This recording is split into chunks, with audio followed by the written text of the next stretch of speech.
Welcome back to, I don't know why I did a peace sign.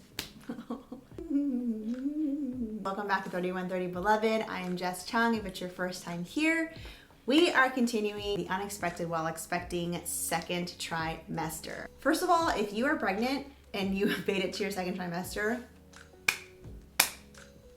I had friends who were like, oh my gosh, pregnancy is so incredible. And then second trimester, they're like, did you have sciatic nerve pain? Did I? And I just burped again. Pregnancy, there's so much gas.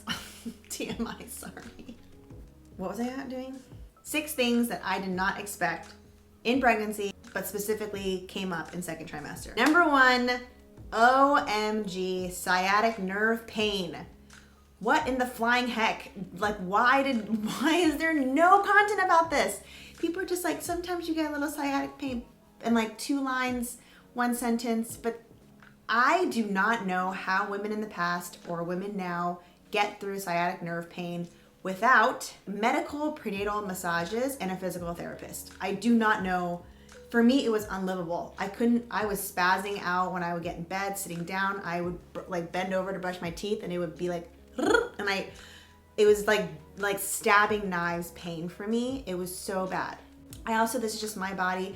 I didn't gain a lot of weight in other areas in my legs and my hips, so it was just pushing out in my side and pulling forward. So my sciatic pain was unlivable. Praise to our king that I have a massage therapist that I've known for 12 years. I met him at Burke Williams. I have seen him every month since for literally 12 years.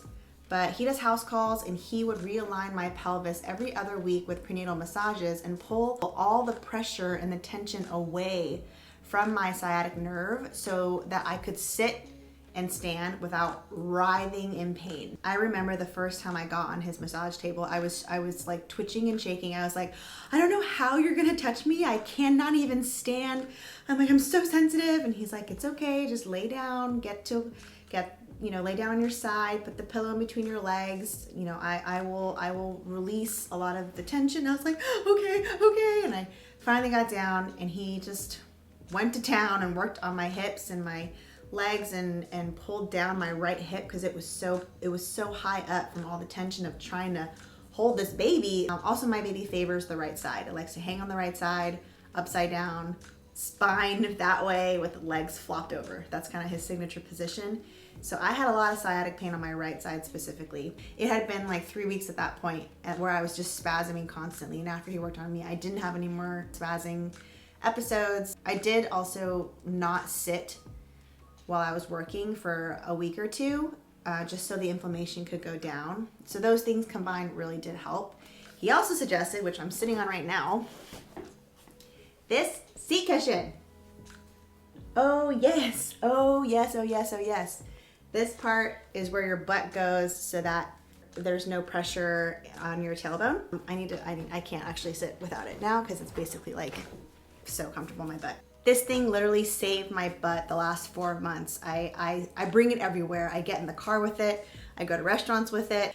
I literally can't sit without it. This is like a hugging, soft welcome to your buttocks, and it's just fantastic. I will link to this cushion absolutely below. This was recommended by my massage therapist. You will also need this in postpartum anyway, so you might as well just get it now and save your pelvis some pressure that you don't need to be feeling. Number 2, this isn't for everyone, but it is pretty common. I had what we call complete placenta previa, which means that your placenta is completely covering your cervix, which means baby cannot come out vaginally. Of course, John did a lot of research, and I think the percentage is 80% of women, it can move and lift as you continue growing, because it starts, as your belly grows, it pulls up, and so it pulls the placenta hopefully up over time. However, it's not guaranteed that it'll be completely moved. You might at that point have partial previa, which actually I have now. I did not know what that was. I did not expect that while I was expecting. And to get that news from the doctor that I have complete placenta previa was really, really hard to find out. Basically at that point, you have to have a C-section if it doesn't move, because the baby can't come out. And if you try to push, it could the placenta could erupt, or it could make other things just bleed out, and you would need a blood transfusion. There's just all these complications. So if you have complete placenta previa at 3rd trimester, you will likely need a C-section to get the baby out. For now, I have partial previa, so keep praying and hopefully it changes. Number 3, heart burn. Basically, progesterone really increases as your placenta is growing. It develops between weeks 8 and 9. I have never had heartburn in my life before, and I know that, you know, baby center and people do talk about getting heartburn, but it was undeniable, and it was definitely happening constantly. During my pregnancy, I've always just craved a lot of Italian food. I wanted a lot of pasta with specifically marinara sauce or pomodoro sauce, or bolognese, pasta bolognese. Acidic things just tend to obviously stir that up and trigger it more. So I couldn't lay down sometimes before I went to sleep. It was just a lot of heartburn, a lot of gassiness, a lot of just needing to drink water to flush it out. So expect that when you're expecting. Something that also helped my heartburn is just having smaller meals rather than a lot of big hefty meals. Just frequent smaller portions throughout the day. Number 4, I mentioned this in my last video and I'm gonna mention it again, but more breast tenderness. So humidity actually really helped. That's where John and I went to our baby moon. We went to Tulum where it was very humid, and that moisture really helped my breasts feel better. But stretch marks and skin rash, that all developed for me in 2nd trimester. So not only, I told you guys my 1st trimester, the nipples were very sensitive, but then also rashes were growing and it was all underneath. So just keep them dry as much as you can. Don't put products with scented anything on them. I just did a lot of, it's called 8 Sheep Organics. I used their oils to stay hydrated, and it's all organic ingredients, nothing chemical. So that really helped at least my rashes subside. The skin discoloration is still kind of there. I don't know if that's going to change, but I will keep you posted after I give birth. Of course, number 5, belly stretch marks, that's gonna come too. So I did a combination of Palmer's and that 8 Sheep Organics oil to keep stretch marks from appearing. Lastly, with sushi and seafood, I know people say, oh my gosh, don't eat anything at all, but that's technically not true. John and I read a really great book, which I'm sure many of you have heard of it, but it's called Expecting Better, and it talks about the certain kinds of fish that you shouldn't be eating, which is anything with high mercury or predator fish, which obviously increases mercury because they're eating other fish.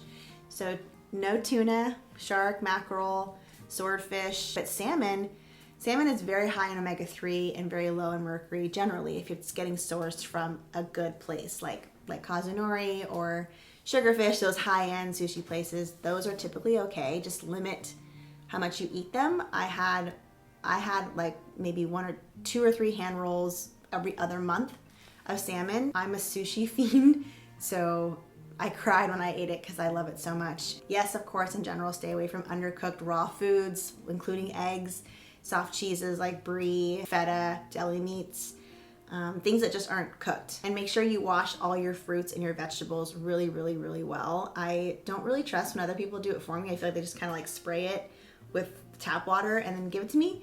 So for example, if I ate grapes, I would wash it in filtered water, and then I had a paper towel on the side and I would wipe the grapes off just to make sure it was totally clean. I know that might sound excessive to some people, but to others, maybe that resonates with you. Just making sure that it's clean and that the bacteria from it doesn't really hurt us as the mom, but it could be really detrimental to the baby. So that made me want to make sure that I was consuming as little bacteria as possible. Those are my 6 unexpected things while expecting in 2nd trimester. I really hope that these are helping and making you feel normal if you're experiencing these things.